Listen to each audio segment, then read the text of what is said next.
Por todos os 4 cantos da terra, montanhas e cordilheiras erguem aos céus o nosso olhar. Dos Andes aos Apalaches nas Américas, dos Alpes e Pirineus na Europa Ocidental, ao Cáucaso e Montes Urais, compondo fronteira com a Ásia.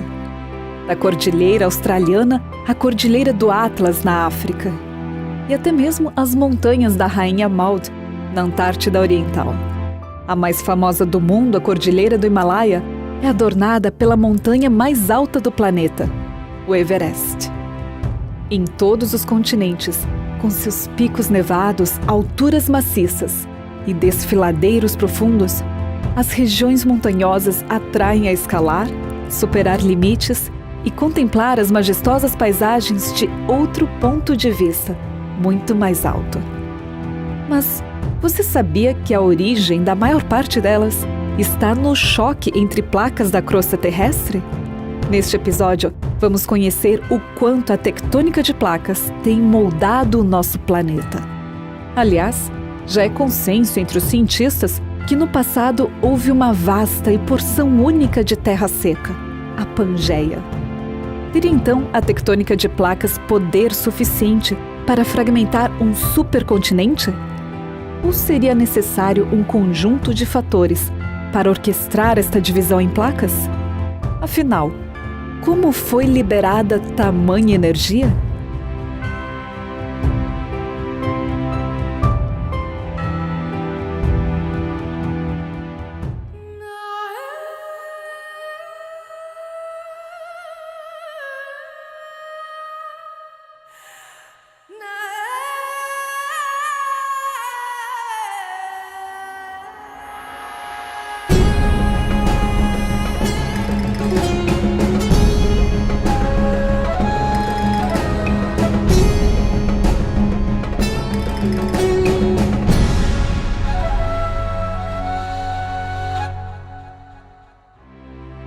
Ao observarmos atentamente um mapa mundial, é fácil perceber que a costa da América e da África parecem se encaixar. Séculos atrás, atlas que revelavam contornos do Velho Mundo e do Novo Mundo já ofereciam as primeiras evidências de uma configuração complementar semelhante à de peças em um quebra-cabeça. Foi o cartógrafo belga Abraham Ortelius, considerado o pai do Atlas moderno, que em 1596 sugeriu que as Américas foram afastadas da Europa e África por terremotos e inundações. E afirmou: os vestígios da ruptura revelam-se se alguém trouxer para sua frente um mapa do mundo e observar com cuidado as costas dos 3 continentes. Mesmo assim, em 1920, o cientista alemão Alfred Wegener foi ridicularizado ao propor a teoria da deriva continental. Somente na década de 1960, a comunidade científica reconsiderou com novos dados e aceitou efetivamente a tectônica de placas. Que evidências trouxeram, então, esta mudança de paradigma, quando até então poucos de fato creram? A ideia de que os continentes nem sempre teve essa configuração já é bem antiga. Já no século XVI, um cartógrafo chamado Abraham Ortelius, ele já postulava que os continentes poderiam ter outras configurações no passado. Mais tarde, no início do século XX, por volta de 1915, um engenheiro climatologista chamado Alfred Wegener, ele postulou a teoria da deriva dos continentes, tentando demonstrar que os continentes de hoje se formaram a partir de um grande continente que ele chamou Pangeia. Wegener tinha algumas evidências. Ele tinha evidências do aspecto morfológico, existiam evidências paleontológicas e existiam evidências paleoclimáticas. No caso das evidências com respeito à morfologia, é muito evidente. Qualquer pessoa que pegue o mapa mundi e observe a borda leste da América do Sul com a borda oeste da África, percebe que esses 2 continentes se encaixam quase que perfeitamente. Por outro lado, existem evidências que vêm dos fósseis, que dizem respeito de um possível continente que esteve junto. Cerca de Rio Claro, em Brasil, se encontra um pequeno fóssil de dinosaurio, el Mesosaurio. El Mesosaurio Era un pequeño dinosaurio que medía 80 centímetros, pequeño. Y este dinosaurio es curioso porque únicamente se encuentra en la zona del Río Claro, en Brasil, a 100 kilómetros del océano. Y si unimos África y Sudamérica, en África, a la misma altura, aparece el mismo fósil. Se considera que este fósil confirma la teoría que África y Sudamérica estuvieron unidos en algún tiempo. Glossopteris era uma planta que poderia alcançar 4 a 6 metros de profundidade, é do grupo das gimnospermas e contribuíram muito para a formação de depósitos de carvão, principalmente no Brasil e na África. O fato interessante é que Glossopteris é encontrado somente na América do Sul, na África, na Antártica e na Austrália. Considerando que a semente de Glossopteris era uma semente relativamente grande e um pouco pesada, fica difícil imaginar que essa semente pudesse deslocar todo o Oceano Atlântico até a África ou vice-versa. Portanto, novamente, é mais plausível imaginar que esses blocos continentais estivessem juntos e que Glossopteris compunha algumas florestas no interior desse continente. Most people have heard of Pangaea or Gondwanaland was a supercontinent. Gondwanaland was a collection of the southern continents, South America, Africa, Antarctica, Australia, and part of India. And Gondwana split apart from the northern part of Pangaea. But we think that Pangaea was a supercontinent that actually formed during the flood. We think initially during the creation week there was a supercontinent called Rodinia, and as the flood began, Rodinia broke apart, and then those pieces came back together during the flood to make Pangaea. So yes, Pangaea was a supercontinent, but it was an underwater supercontinent during Noah's flood.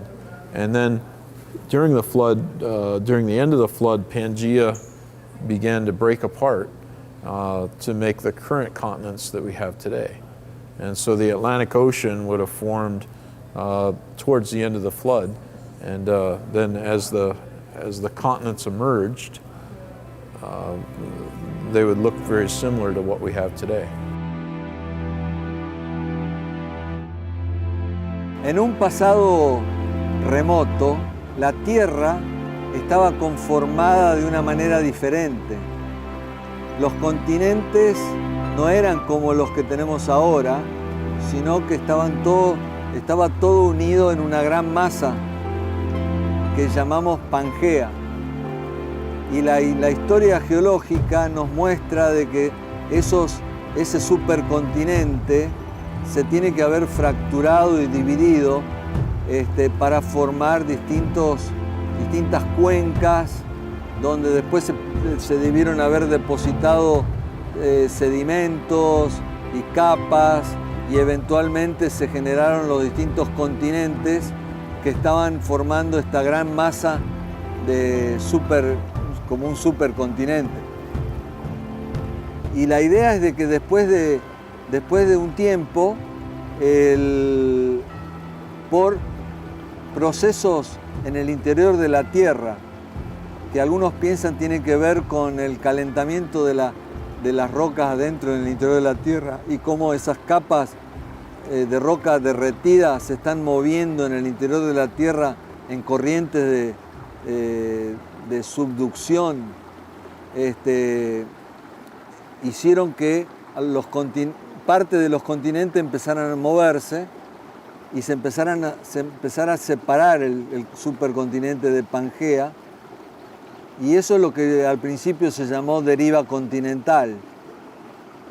Por ahí, por los años 1900, algunos empezaron a ver que los continentes tienen bordes que podrían encajar, como por ejemplo Sudamérica y África y otros lugares, que parecía que los bordes continentales podían encajar, pero ahora están separados por miles de kilómetros.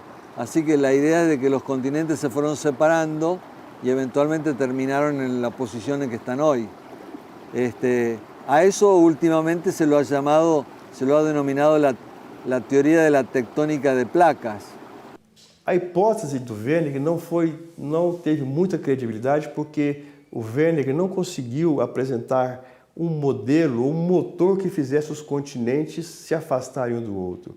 Isso porque naquela época a geologia ainda não conhecia muito a respeito dos movimentos tangenciais na crosta terrestre. Os geólogos acreditavam muito nos movimentos verticais, movimentos da crosta para o manto, do manto para a crosta. Não se conhecia mecanismos que provocassem deslocamentos tangenciais do continente. Por isso que a hipótese do Wernicke ficou um pouco deixada de lado, porque ele não conseguiu mostrar qual que é o motor que coloca os continentes para se movimentar. Já no final da década de 50, início da década de 60, uma série de estudos com base no magnetismo feito no fundo dos oceanos encontraram alguns padrões de anomalia magnética nas lavas de basalto, mostrando que havia uma expansão do assoalho do oceano, ou seja, que o oceano se expandia. Esses estudos levaram a uma hipótese que ficou conhecida como a corrente de convecção, ou as células de convecção. Qual que é o princípio das células de convecção? Ela parte do princípio que no manto existem locais que são anomalamente quentes, mais quentes do que os outros locais. Esses locais, por serem muito quentes, eles fazem com que o material que esteja em volta ele acenda a superfície por diferença de densidade. Por ser mais leve, a tendência desse material é subir.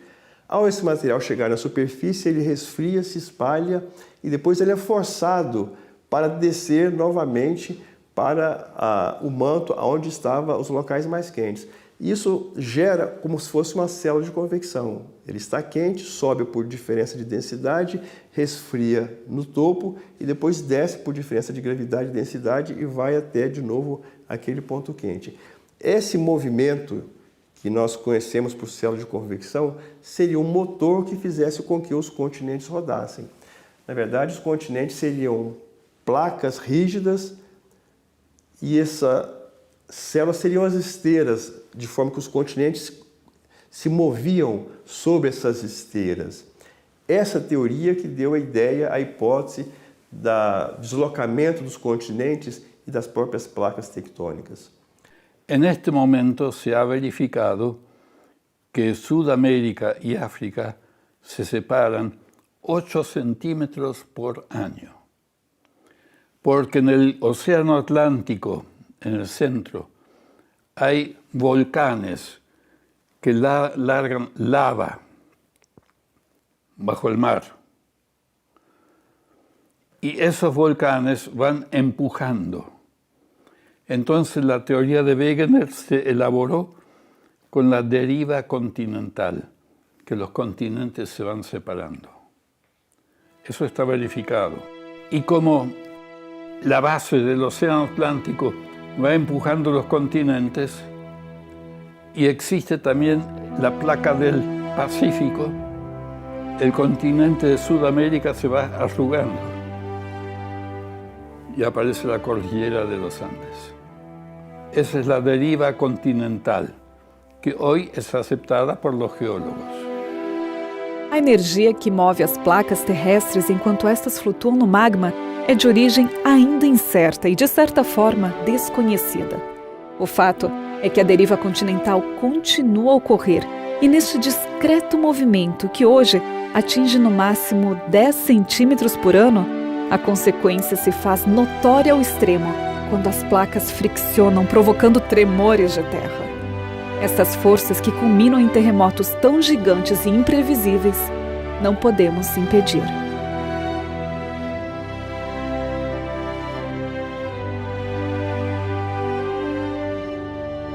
Esta famosa formação geológica, a Cordilheira dos Andes, segundo os cientistas, foi o resultado do choque entre as placas tectônicas sul-americana e Nazca. E os frequentes terremotos que ocorrem na região até hoje seriam o reajuste dessas grandes placas que estão ainda deslizando sobre o manto terrestre.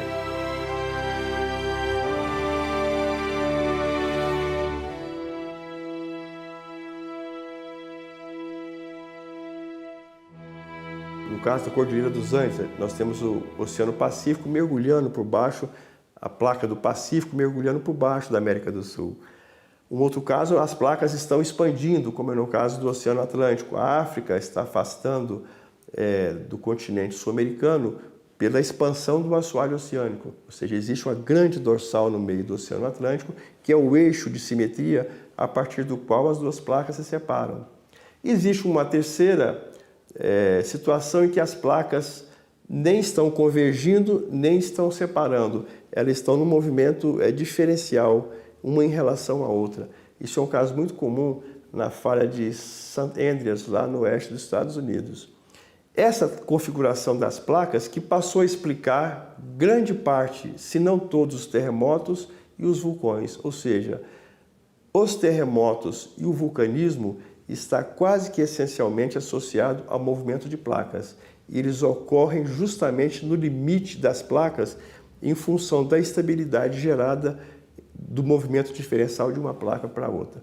Portanto, nesses movimentos eu gero terremotos, nesses movimentos eu gero calor, eu aqueço a profundidade, gero magma e eu gero os vulcões.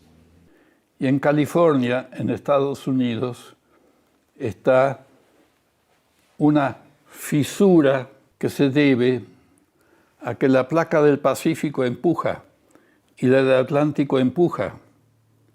Entonces ahí está la falla de San Andrés, donde se producen terremotos, cerca de la ciudad de San Francisco y otras ciudades grandes. Y en Chile se producen terremotos por el mismo motivo, porque la placa del Pacífico empuja, la del Atlántico empuja, en algún lugar del continente se tiene que arrugar, la cordillera de los Andes. Y juntamente con el levantamiento de la cordillera se producen roturas, que son los volcanes. Por eso hay 40 volcanes en Chile, en el límite con Argentina. Se cree que la corteza terrestre está formada por alrededor de unas 20 placas, algunas más grandes y muchas pequeñas, que se están moviendo todavía hoy a cierta velocidad y algunas se están separando unas de otras y otras están chocando unas con otras y otras pasan rozándose unas con otras y entonces producen bordes de distintos tipos. Bordes convergentes cuando las placas se unen y chocan o cuando una placa se mete debajo de otra, o bordes divergentes donde se está separando las placas, como por ejemplo en la dorsal centroatlántica, en el fondo del Océano Atlántico, tenemos un lugar donde se están separando las placas y ahí está surgiendo material volcánico constantemente. Entonces, en estos lugares de separación surge nuevo material volcánico que se va acumulando en el fondo en forma de basaltos. Y en otros lugares se producen deslizamientos uno a lo largo del otro, donde las placas se van rozando. A lo largo de todas las placas, de todos los bordes, ocurren terremotos y erupciones volcánicas, levantamiento de cordilleras donde están chocando las placas, donde por ejemplo una placa se mete abajo de la otra, entonces llega a tal profundidad que el material que tiene se funde, se hace líquido y después surge otra vez en el medio de una cordillera acá en la placa continental. Um caso muito típico é o caso do Japão. No caso do Japão, nós temos duas placas oceânicas se chocando uma em relação à outra. Portanto, o Japão está em cima de uma cadeia de vulcões, porque eu tenho choque de duas placas oceânicas, o atrito entre elas gera calor em profundidade, que gera os vulcões em superfície. Portanto, todo o Japão, na verdade, é uma ilha vulcânica. Essa é uma situação, placas oceânicas chocando com placas oceânicas. Eu tenho um outro exemplo, que é até recente, no caso do terremoto no Nepal, onde eu tenho placa continental chocando com placa continental. Também gera terremotos muito violentos. Nesse caso, eu não tenho nenhum envolvimento de placa oceânica. Eu tenho dois blocos continentais. A placa da Índia com a placa do norte, lá da Ásia, se chocando continente com continente, chocando uma com a outra. Nesse caso, um dos efeitos é a própria Cordilheira dos Andes, que é o resultado do choque desses dois continentes. Então, nesse caso, eu tenho continente com continente. Uma outra situação que nós temos seria continente com oceano. Ou seja, nem é oceano com oceano, nem continente com continente. Eu tenho crosta oceânica batendo numa crosta continental, que é o caso mais típico da América do Sul. Resultado seria a Cordilheira dos Andes na América do Sul e as Rochosas na América do Norte, onde a placa do Pacífico, que é uma crosta oceânica, força a placa, no caso a placa da Sul-Americana. Como a placa sul-americana é mais rígida e mais espessa, ela é da ordem de 50 a 100 quilômetros, enquanto a placa oceânica é da faixa de 10 a 5 quilômetros, portanto muito mais fina e mais maleável, a tendência é que a placa oceânica penetre por baixo da placa continental, mas o contato das duas gera uma cadeia de montanhas que, no caso da América do Sul, é a Cordilheira dos Andes. So as you think about plate tectonic activity, and the most obvious examples of that are earthquakes and volcanoes, you find that the Bible often talks about both earthquakes and volcanoes. And for good reason. If you go to the Middle East, if you go to Israel, Palestine, Jordan, that area, you find evidence for volcanic activity. In the Galilee area, it's covered with basalt. Basalt is black volcanic rocks, and so there was volcanic activity there. But in addition, you find lots of examples of earthquakes there as well. And so the Jordan River Valley is right on a transform fault where two tectonic plates are moving past each other.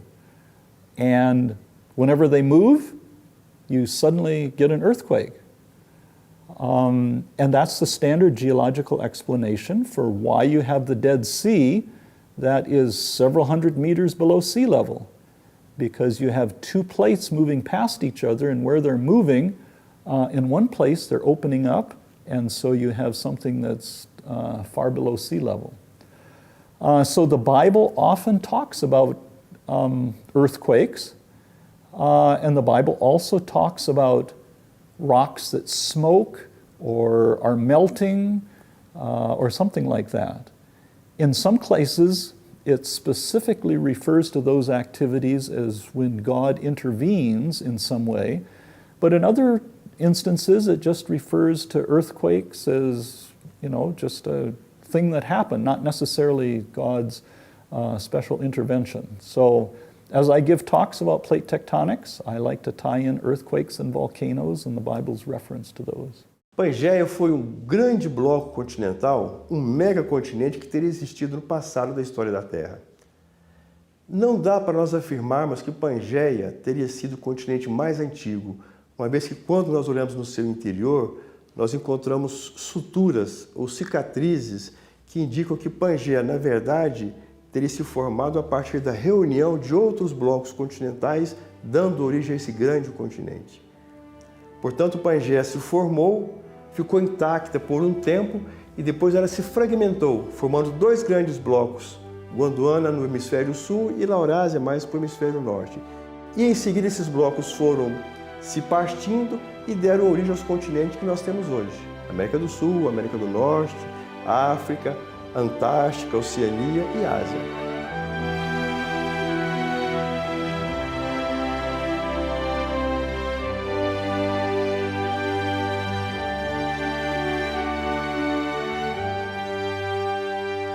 Una historia, yo diría, muy catastrófica, porque si creemos que todo esto realmente pasó en un corto periodo de tiempo, debemos pensar en mecanismos rápidos para que estos continentes se hayan movido la distancia que se movieron. Hay un famoso geofísico, John Baumgartner, y él ha propuesto un modelo de tectónica de placas catastrófico, donde las placas, él cree, se movieron rápidamente. Una vez que empezaron a moverse más rápido, más rápido, más rápido, y se produjo una especie de aceleración del movimiento cosa de que todo eso ocurriera en un corto periodo de tiempo. Pero bueno, el modelo parece ser muy bueno, pero tiene algunos problemas que todavía no se han resuelto, como el tiempo que tardaría en enfriarse todo el calor producido por una fricción y un movimiento tan rápido, y una cantidad de otras cosas relacionadas. Pero bueno, por lo menos alguien ha propuesto un movimiento tectónico para los continentes de alta velocidad. Otro modelo sostiene que a lo mejor había una cantidad de agua debajo de la superficie de la corteza terrestre, y que a lo mejor las placas se pudieron mover a lo largo de estas capas de agua, y que eso hubiera enfriado y hubiera facilitado el movimiento. Es la teoría de las hidroplacas. Tanto na teoria científica quanto no registro das escrituras, os processos da tectônica de placas tiveram seu começo em uma terra primitiva, homogênea. Qual teria sido então o impulso inicial da fragmentação? A origem dos mecanismos que causam o movimento destas placas sobre o magma permanece desconhecida do ser humano. O fato é que tal força ou impacto foi suficiente para fragmentar toda a litosfera do planeta e repercutir até os nossos dias.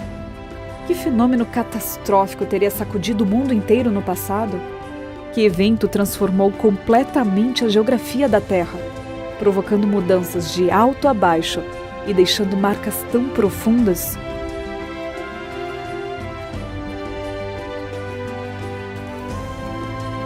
Assim como a compreensão da deriva continental há meio século representou uma revolução científica, quebrando os paradigmas da época, a história da Terra tem sido reescrita em sucessivas atualizações de modelos a partir dos novos dados, o que nos faz refletir. Que mudanças significativas de compreensão ainda teremos num futuro não muito distante?